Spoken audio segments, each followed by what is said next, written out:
Le salon privé du restaurant bourdonnait de félicitations. Ma fille, Manon, était assise en bout de table, rayonnante dans sa robe bleu marine, célébrant l'obtention de son diplôme. Les membres de la famille élargie remplissaient l'espace, leur téléphone sorti pour immortaliser ce qui aurait dû être une célébration de sa réussite universitaire.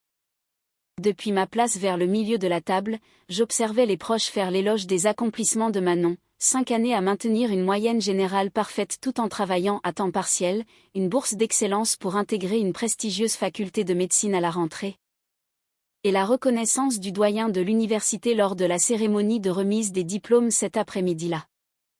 Une jeune fille si brillante, dit tante Sylvie en levant son verre de vin. Tu dois être tellement fière. Je souris et hochai la tête. La fierté n'était qu'un faible mot pour décrire ce que j'avais ressenti en voyant Manon recevoir son diplôme plus tôt dans la journée. Elle avait travaillé plus dur que quiconque, jonglant entre ses cours et son job à la bibliothèque universitaire, sans jamais se plaindre des longues heures ou des examens difficiles. Ma mère était assise à l'autre bout de la table, le dos raide. Elle avait à peine adressé la parole à Manon pendant la cérémonie, se contentant d'un bref signe de tête à notre arrivée au restaurant. Mon père, assis à côté d'elle, consultait son téléphone par intermittence. Le serveur apporta les plats principaux. La conversation dériva sur les projets de Manon pour la fac de médecine, la spécialité qu'elle envisageait, et le programme très sélectif dans lequel elle avait été acceptée. Oncle Jacques posait des questions détaillées sur son projet de recherche, sincèrement intéressé par ses travaux sur la régénération cardiaque. Elle tient son intelligence de notre côté de la famille, annonça soudainement ma mère. Le silence se fit à table. Bien que l'intelligence ne paie pas les factures. Je sentis immédiatement l'atmosphère changer. Le sourire de Manon resta figé, mais sa main se crispa sur sa fourchette. C'est vrai, dit tante Sylvie avec précaution. Les études de médecine coûtent cher.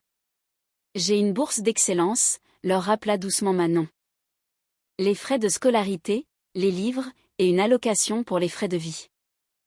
Ma mère balaya l'air d'un geste dédaigneux. Je ne parle pas des dépenses de Manon.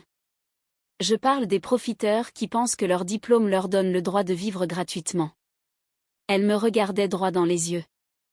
Mon père se tortilla sur sa chaise, mal à l'aise. Oncle Jacques se découvrit soudain un intérêt passionné pour son saumon. Les cousins échangèrent des regards, ne sachant s'il fallait intervenir ou rester silencieux. Maman, dis-je doucement. C'est le dîner pour célébrer la réussite de Manon. Ce qui en fait le moment idéal pour discuter des responsabilités d'adulte, poursuivit-elle. Sa voix avait pris ce ton particulier que j'avais entendu toute mon enfance, celui qui n'admettait aucune contradiction.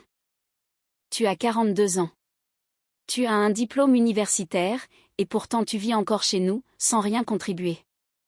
Le serveur, qui s'approchait avec une bouteille de vin, s'arrêta net, jaugea l'ambiance et battit en retraite. Je contribue aux charges de la maison, dis-je d'une voix égale. Les yeux de Manon croisèrent les miens de l'autre côté de la table. Je lui fis un léger signe de tête négatif. Ce n'était pas son combat. Faire les courses de temps en temps, ça ne compte pas comme une contribution, dit ma mère. Ton père et moi en avons discuté. Nous avons été plus que généreux en te permettant de vivre gratuitement pendant que tu élevais Manon. Mais maintenant, elle est diplômée. Elle va déménager dans son logement étudiant. Il n'y a aucune raison que tu continues à profiter de notre générosité. Tante Sylvie posa sa fourchette. Peut-être que cette conversation devrait avoir lieu en privé. Pourquoi ? L'arcade sourcilière de ma mère se haussa. Nous sommes tous en famille ici. Tout le monde devrait comprendre la situation. Fini de vivre au crochet des autres. À partir de demain, tu paieras le loyer du marché ou tu te trouveras un autre endroit où aller. Oncle Jacques s'éclaircit la gorge. C'est quoi, le loyer du marché dans votre quartier, maintenant ? 2500 € par mois, dit mon père à voix basse. Il avait l'air mal à l'aise mais ne contredit pas ma mère. C'est un prix juste pour le secteur. Je saisis mon verre d'eau, buvant une lente gorgée. Manon était devenue complètement immobile, son titre de major de promotion semblant soudain une moquerie face à la tension qui emplissait la pièce. Ça semble raisonnable, dit tante Sylvie, bien que son ton suggéra qu'elle tentait de désamorcer la situation plutôt que d'être d'accord. Tout le monde devrait participer aux frais du ménage. Exactement, dit ma mère. Nous avons porté le fardeau financier assez longtemps. 42 ans et jamais propriétaire, jamais constitué de patrimoine, vivant de la charité familiale. Les cousins fixaient leurs assiettes. Oncle Jacques fit signe au serveur pour avoir plus de vin. Je pense que c'est juste, ajouta mon père, retrouvant sa voix. Tu as eu tout le temps de t'établir. La réussite de Manon prouve que nous lui avons offert un bon foyer. Mais il est temps que tu voles de tes propres ailes. Je reposai délicatement mon verre d'eau. Le porte-document en cuir que j'avais apporté était posé à côté de ma chaise.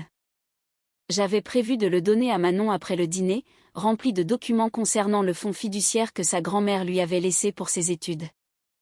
Mais il contenait aussi d'autres papiers. Vous avez raison, dis-je. Ma mère parut surprise que j'accepte si facilement. C'est le moment idéal pour discuter de propriété et de responsabilité financière. Je pris le porte-document sur mes genoux et l'ouvris. Les documents à l'intérieur étaient organisés avec des onglets de couleur, tout était en ordre. J'avais toujours été méticuleuse avec la paperasse. Puisque nous parlons de loyer et de propriété immobilière, continuai-je en sortant la première liasse de papier, je pense que tout le monde devrait comprendre la situation financière dans son intégralité. Les yeux de ma mère se plissèrent. De quoi parles-tu ? De la maison dans laquelle vous vivez actuellement, dis-je. Le pavillon de 4 chambres au 87 rue des Chênes. Vous voulez me faire payer un loyer de 2500 € par mois ? C'est notre maison, dit mon père. Nous en sommes propriétaires depuis 30 ans. Je fis glisser le premier document sur la table. Oncle Jacques le ramassa, ses yeux parcourant le texte. Son expression changea immédiatement. C'est un acte de propriété, dit-il lentement. Daté d'il y a 15 ans. Laisse-moi voir ça, exigea ma mère en lui arrachant le papier des mains. Son visage devint blême en lisant. Qu'est-ce que ça dit ? Demanda tante Sylvie. Je sortis un autre document. Il y a 15 ans, quand vous étiez sur le point de subir une saisie immobilière, vous êtes venu me voir. Vous m'avez demandé de l'aide. Je venais de recevoir mon héritage de grand-mère Colette, 220 000 €. Le silence était devenu total à table. Les yeux de Manon étaient écarquillés, observant la scène se dérouler. Tu as utilisé cet argent pour sauver notre maison, dit mon père. Nous t'avons remboursé. Vous m'avez remboursé 65 000 € sur 3 ans, le corrigeai-je. Puis les paiements ont cessé. Vous avez dit que les affaires marchaient mal et que vous aviez besoin de temps. C'était normal, dis-je. On était une famille. La main de ma mère tremblait légèrement en tenant l'acte de propriété. Ça ne veut rien dire. Ça veut tout dire, dit oncle Jacques, lisant toujours par-dessus son épaule. Cet acte transfère la propriété. La pleine propriété. Tu ne leur as pas seulement prêté de l'argent. Tu as acheté la maison.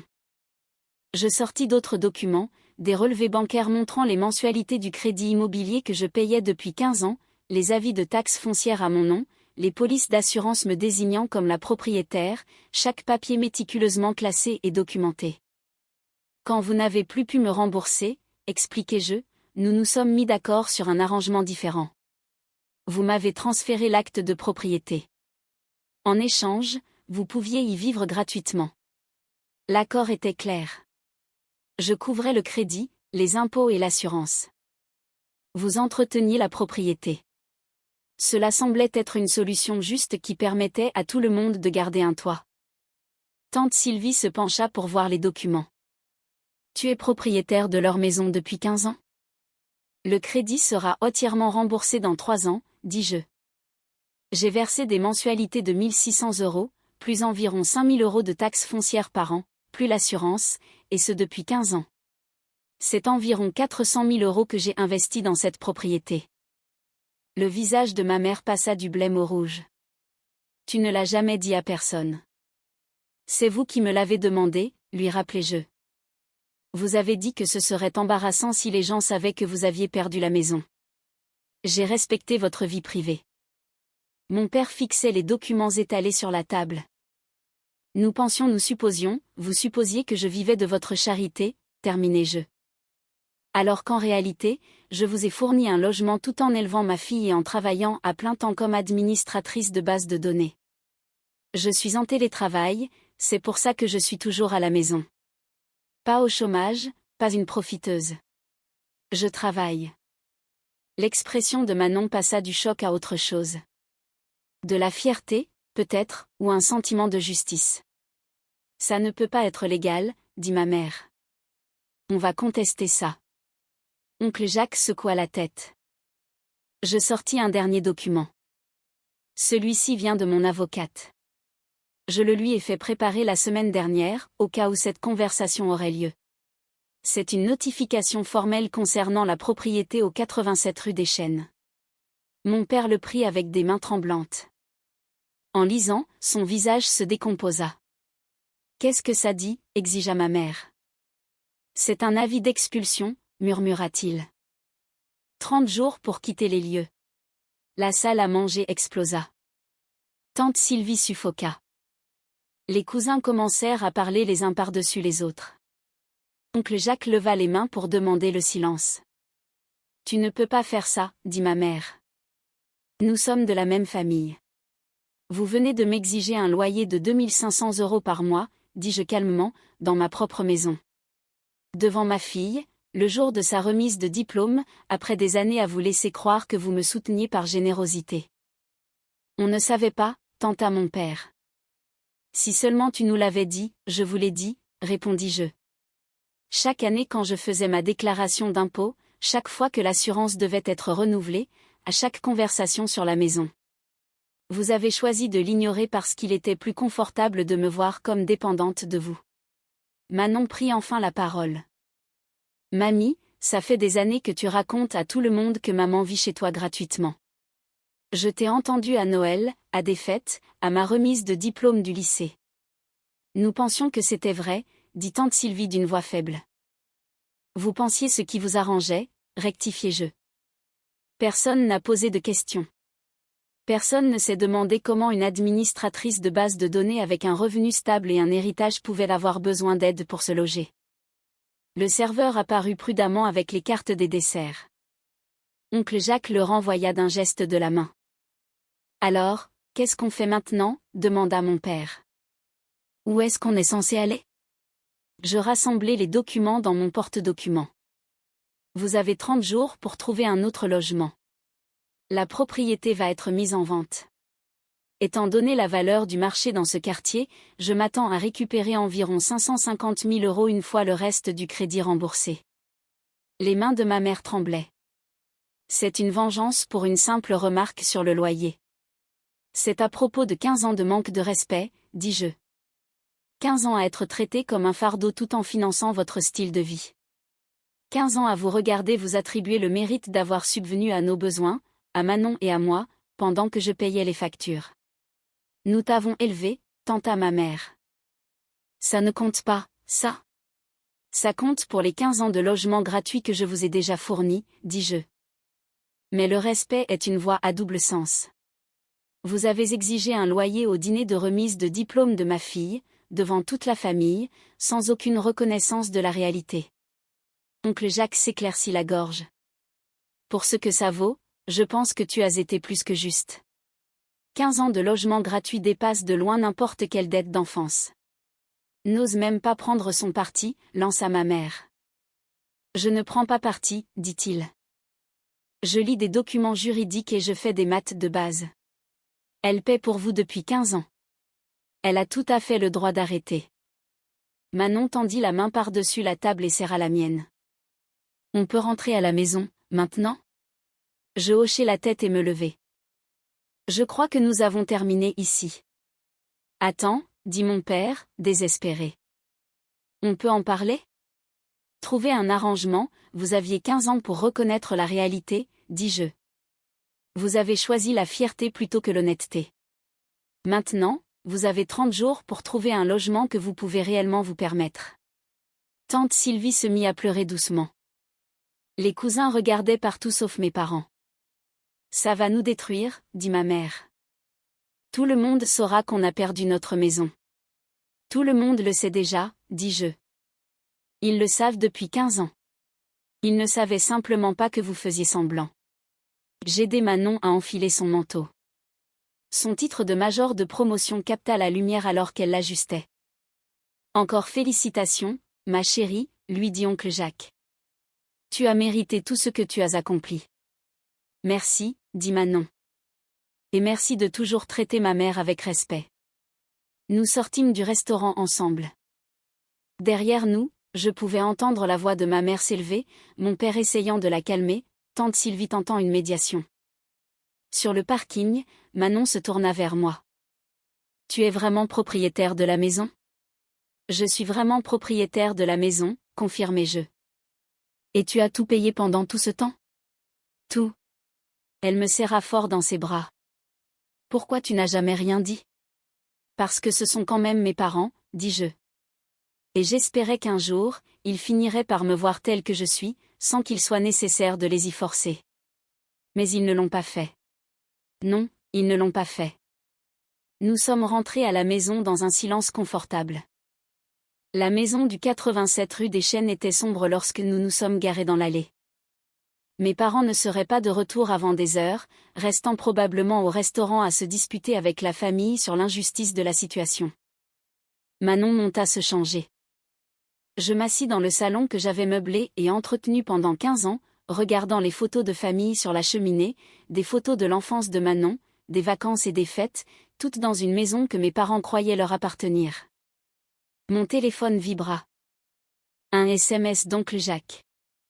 Les coordonnées de ton avocate. On devrait parler d'un loyer raisonnable pour leur prochain logement. Je les aiderai à trouver quelque chose de réaliste. Je lui envoyai les informations. Puis j'ouvris de nouveau le porte-documents et regardai le dernier document que je n'avais montré à personne. Une offre d'une agence de gestion locative pour louer la maison à 3 800 € par mois une fois que mes parents auraient déménagé. Plus qu'assez pour couvrir le reste du crédit et enfin commencer à tirer un réel profit de mon investissement. Manon redescendit en vêtements confortables, son écharpe de major soigneusement accrochée dans son placard. Tu penses qu'ils vont vraiment partir ? Ils partiront, dis-je. La loi est très claire sur le droit de la propriété. Bien, dit-elle fermement. Tu mérites mieux que la façon dont ils t'ont traité. Je sortis l'autre moitié du contenu du porte-document. En parlant de ce que tu mérites, grand-mère Colette t'a laissé un fonds fiduciaire pour tes études de médecine. Même avec ta bourse, tu auras besoin d'argent pour tes dépenses, ton matériel, peut-être une voiture. Ses yeux s'écarquillèrent lorsque je lui montrai le solde. 45 000 €, soigneusement investis et ayant fructifié au fil des ans, attendant ce moment précis. Tu as pris soin de tout le monde, dit-elle doucement. C'est ce que la famille fait, dis-je. La vraie famille, celle qui te voit clairement et te soutient honnêtement. Elle me serra de nouveau dans ses bras. Dehors, une voiture se gara dans l'allée. Mes parents, rentraient plus tôt que prévu. Je les observai par la fenêtre, assis dans leur voiture, aucun des deux ne bougeant pour sortir. Demain, j'appellerai mon avocate pour entamer la procédure d'expulsion formelle. Ce soir, je célébrerai la réussite de ma fille dans la maison que j'avais mis 15 ans à entretenir. Manon alla préparer du thé. Je restai sur le canapé, entouré d'années de souvenirs dans une maison qui avait toujours été la mienne, attendant que mes parents se décident enfin à entrer et à affronter la vérité qu'ils évitaient depuis bien trop longtemps. La sonnette retentit. Ce n'étaient pas mes parents qui utilisaient leur clé, mais qui sonnaient à la porte. Une petite reconnaissance, peut-être, que quelque chose de fondamental avait changé. J'allais ouvrir, prête pour la conversation qui allait suivre, sûre de savoir que je n'avais rien fait de mal. J'avais subvenu à leurs besoins. Je les avais soutenus. J'avais été patiente pendant 15 ans. Mais la patience et la générosité ont des limites, surtout lorsqu'elles sont accueillies par un manque de respect au moment le plus glorieux de la vie de votre fille. J'ai ouvert la porte.